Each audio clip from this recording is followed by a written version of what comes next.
katulugan sa inyong lawas, sa inyong katawhan, na mao ang nagkadaiyang bahin.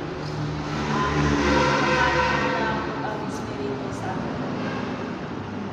Nagpadayon kami sa among pagpaningkamot, sa pag-reactivate sa mga community, sa nagdalain-lain ng mga chapel, sa unaong turok, o sa pag-organize sa plano ng mga San Pedro, San Pablo.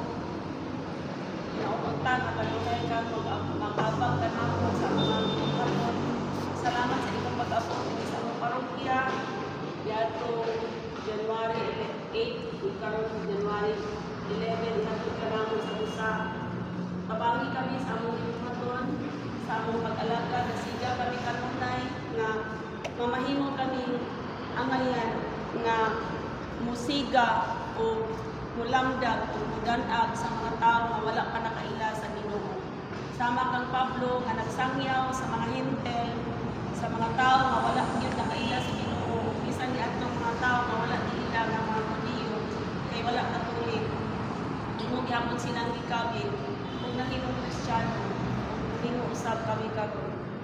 O sa mga igsuon, mga muyo kita sa tagsa-tagsa, sa atong kaugalingon, na masasama ni San Pablo bisan tungod usahay sa atong pas, sa atong kanhing ang kinabuhi, kita nahimong Saulo sa atong pamilya, sa atong simbahan. Pero karon nahimo na kitang Pablo ang banggiitan nga magsasangyaw sa gingharian sa Dios. Mga muyo kita sa tagsa-tagsa, ug atong iampo ang mga batan-on, ang mga masakiton, ang mga wala nakaila sa Ginoo, labi na kitong biktima sa injustisya, biktima sa mga kalamidad, ug labi na katong lawan-ana sa paglaom.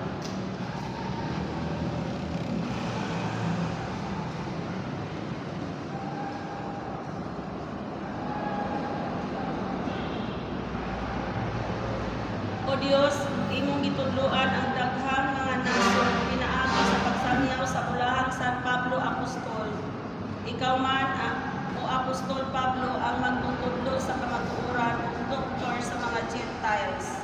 Iangko mo kami. Iangko mo kami.